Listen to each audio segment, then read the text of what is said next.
So reading defenses is far and away the most important thing that every Madden player needs to be able to do to take the step from beginner or a casual up to an intermediate level player. And once you guys do that, this is going to basically get you wins against the majority of players you'll face online. And then as you ascend through the ranks, you're going to start to face intermediate and advanced players up to some competitive pro level players that know how to take away all the tells of their defense. So let's start off with the number one thing you should be doing when you are learning a game. Whether you're wanting to learn the overall rules of cover 2 versus cover 3 and how those defenses look pre-snap, or maybe you struggle with an individual formation, maybe a dollar, maybe a nickel package, some sort of defensive formation that just confuses you a little bit more. There are going to be tells in every single defense if your opponent does not base align their defense. So what I'm going to do here is I'm going to choose an arbitrary formation here in the Kansas City Chiefs playbook, the gun bunch X nasty. And what we're going to do here is we're going to kind of set a few audibles. We're going to have quarters. Let's actually have 2-man under. Let's have cover 3. Let's have cover 4 and also a Tampa 2. Now with the cover 1 defense, this is pretty simple because what you're going to see is two real tells to the coverage. First off, you have one high safety. Traditionally, when you have one high safety, this is going to tell you right away, this is either cover 1 or it's going to be a cover 3. Now, there are micro tells within specific cover 1s. Like for instance, this linebacker walked down into the gap. This is usually a sign that he is a hole dropper, hence the name cover 1 hole. They kind of show blitz in that 3-rec hook. But the other coverage that this might be is cover 3. And the reason that it could be cover 3 is that both of those defenses contain a single safety that plays a middle third. Now, you saw immediately the difference in cover 1 versus cover 3, in that the strong safety is on a different side in each of those defenses. Even if I want to flip it, you see that you got the nickel corner on one side, you've got the safety on the other side. Whereas again, in cover 1, you're going to see a single high safety and you're going to see the man-to-man alignment across the board over your bunch set. So first things first, when you talk about these types of defenses, one thing that you can do is go in, put the ball on a hash mark, call the defense, and then take a screenshot. Whether you want to take this through your Xbox or your PlayStation, or if you have capture software, take a still frame still shot of this and then just kind of save that to a folder. Then you'll compare it, because you're going to see immediately that if you take a still frame when you just come out stock in cover 3, you're going to see clear differences. Again, no man under. So this is the way that for a lot of players, if you see single high, look for the presence of 3-on-3 to the bunch side to determine whether or not it's man or zone. But let's get into more of the 2 high defenses that tend to exist in this game. Now let's go ahead and get into the 2 high defenses, because this is going to help you determine whether it's cover 2 man, cover 2 zone, or some sort of cover 4 based play. Now, when it comes to compression based formations such as bunch or tight, a lot of times when you get stock 2-man under and your opponent's not making any adjustments, they're not going to show you a straight press alignment. But this actually is the key tell for 2-man under if you come out in a spread out formation. So if I were to just audible this into a spread, notice how when it comes to this defense, if we actually zoom out, see how everybody that is a corner is in press alignment. The linebacker over the tight end is in off alignment, but that's basically, if it were a dime corner, it would be press as well. This is a big tell to this defense that it's 2 up top, because you have 2 split safeties, and then it's man-to-man underneath. The easy way to tell the difference between 2-man under in Tampa 2 or cover 2 zone is that you are going to notice that, again, it is too high. However, when you look at the depths of the outside corners, they're going to be lined up at about 5 yards off the ball. This is a big tell. But like I said, what if we're just in a compression based formation where we don't really know the difference? There still are tells, because if you were to take a look here at 2-man under versus Tampa 2, notice how the corners on the bunch side get more width. Basically, he's in a cloud flat, a sideline zone. He wants to keep everything inside on this particular formation. You also notice that the nickel corner basically aligned to an outside leverage as well.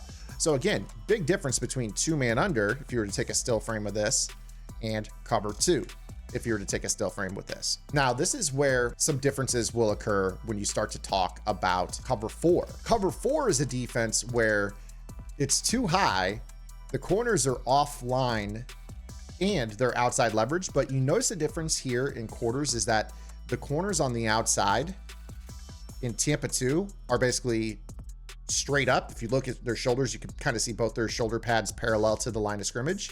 Whereas if you look at cover 4 quarters, they are off the ball an extra yard or two, and they're turned a little bit. So one shoulder is closer to the line of scrimmage than the other. This is a major tell. So this is how you can tell the difference between 2-man under, cover 2, and cover 4. So now you have the difference between the 2 high defenses and the single high defenses, being 2 high is usually cover 2 man under, Tampa 2, or cover 4. The single high defenses are usually cover 3 or cover 1. And you look at the underneath leverages of your players and linebackers to determine whether it's man or zone. If you guys are enjoying today's video, make sure you guys hit that subscribe button. Also take time to hit that notification bell, because we're dropping fire every single morning during the week with shorts in the afternoons to keep you on top of the top pro metas in the game and their counters. But what happens if you're facing somebody a little bit more advanced? For instance, what if they decide to play all their defenses pressed? Takes away a lot of those looks, doesn't it? So let's go ahead and come right back out in that bunch X nasty. So what happens when we come out in a press alignment? So let's play just 2-man under, press it up. So obviously you see right here, still have 2 high. Everybody's rolled up in press. You kind of take a look at that slot corner. He's lined up inside on that bunch receiver. If we were to play Tampa 2 pressed, you see a big difference, right? You see that this formation, that slot corner is head up on the outside receiver.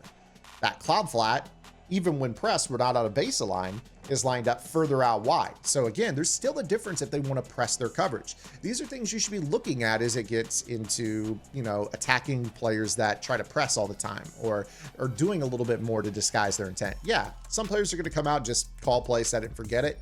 And you can dice those players up. You're going to know pretty much 100% of the time what they're in. Then they're going to start to make these press adjustments, thinking that disguises things a little bit better. But there's still little micro tells within that. So again, the difference in 2-man under and Tampa 2 are quite evident. So what about cover 4 quarters pressed? So when we do this to me is an example where you would kind of say, okay, well, this is a little bit tougher, because I don't know if this is quarters or if this is a cover 2, because again, you still have the slot corner kind of lined up head up on the outside receiver, and then you have that outside corner even further away. If you were to kind of audible and take a look at these, the one major difference is that the middle linebacker moved.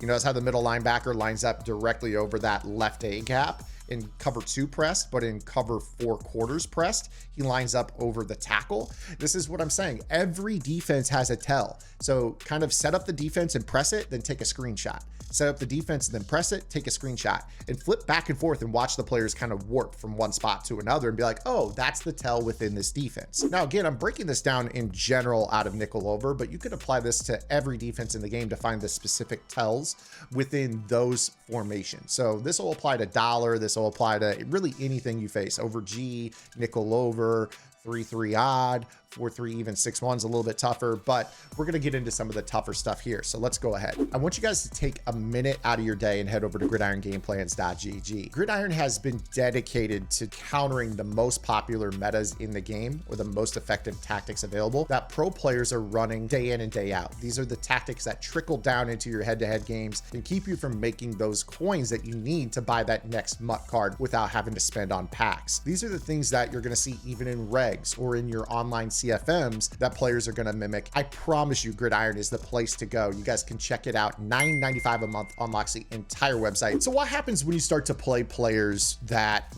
make things look the same? Maybe you're confused. You don't really know what you're looking at. So one of the things that I tend to notice in our community is that players like to gravitate towards defenses that show everything the same. Dollar is one of those defenses that is so good at this. Allow me to explain. First things first, obviously if they don't press, it's going to show too high, but there's going to be some tells between this coverage and maybe this coverage, obviously. So those things still apply from the first half of this video. However, most players are going to press their dollar.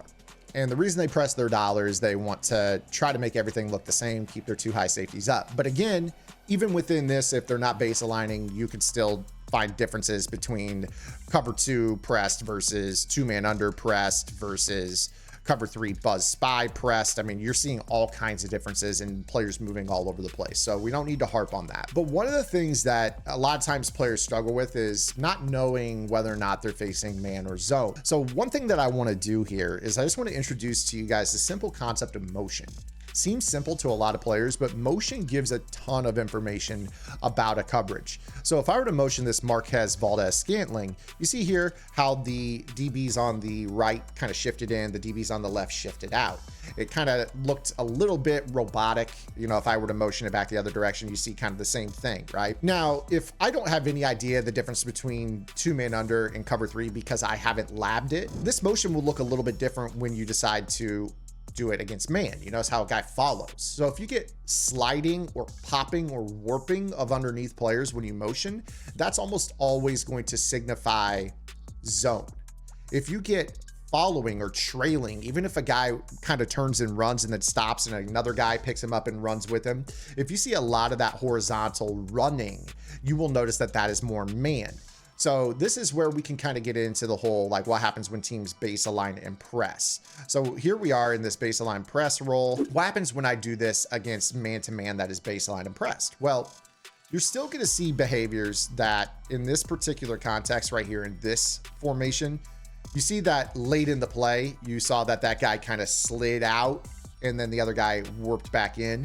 That's a little bit of a tell specific to this X nasty. Again, you're going to apply these things into your offense to find those micro tells. Let's go ahead and put them into maybe a baseline and press cover 3 zone here.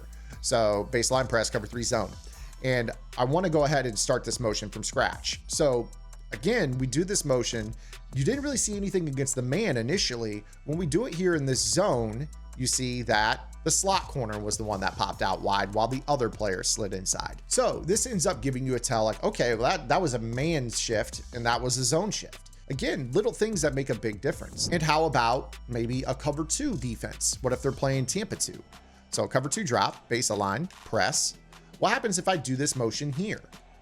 In this particular context, you don't see anybody move. Well, why is that? Well, chances are that that is more so due to the fact that they're in a cover 2 defense. You saw nobody moved. So that's a tell. But one of the things that a lot of players don't notice is that what if you want to do this without motion? There's a way that you could do this without motion, and it's actually by audibling. So one of the things that I do in my offense that you guys will notice is I like to go ahead and kind of get a little bit of a tell. So one of the things that a lot of players do, let's talk about 4-3 even 6-1. I can give you guys a clear example here. If I'm facing someone that's in 4-3 even 6-1, and I go from this alignment from 2x2 tight into trips, and I do this, you're immediately going to see a guy run. I mean, that first off, that's man. That's man every single time. Then maybe the next down, they say, oh, well, I want to be in man, but that guy following cannot be a thing. Well, first off, you're going to see specific depths when they base align. But if I do this audible here, now you're going to see that we go that same formation. You see how that guy ran inside with him and then shifted back out? That's a tell. I see that corner run and then stop and then kind of bounce back outside. That tells me everything I need to know that my opponent is basing out of man. Because if they are in zone and base aligned, and I do this same audible, look what happens. Nobody moves at all. So that tells me right away, okay, he's not running this, cover 0, he's running a cover 4. And this is gonna help me make my zone beater as opposed to a man beater when I audible from this. The other thing this does is audibling makes people have to scramble. They hate having to readjust their defense. You come out in something like this and you audible to something like this, and now all of a sudden they've got to completely change what they want to do. And that's going to put them in a bad spot. And a lot of times that involves them having to shift late. They audible into, the man coverage late. You saw that guy move. Another tell. Again, when you see those guys kind of fluidly move, that gives you a lot of man coverage. When you see a lot of popping and warping, that's more zone sliding. So again, these are little things that make a huge difference as it pertains reading coverages without even snapping the football. And these are things that you should be doing in your offense. I showed you how to do it at a bunch nasty. I don't run that. I show you guys what I do in my specific offense against a very meta defense, and you immediately can see all the things that I'm seeing pre-snap before the ball is ever snapped. We didn't talk about route combos. We didn't talk about anything. All I'm doing is getting information at the line of scrimmage to help better inform me to make better decisions. And then from there, that's where route combo videos come in, stuff where I talk about one play touchdowns against cover 4 or man beaters or cover 2 beaters or cover 3 beaters.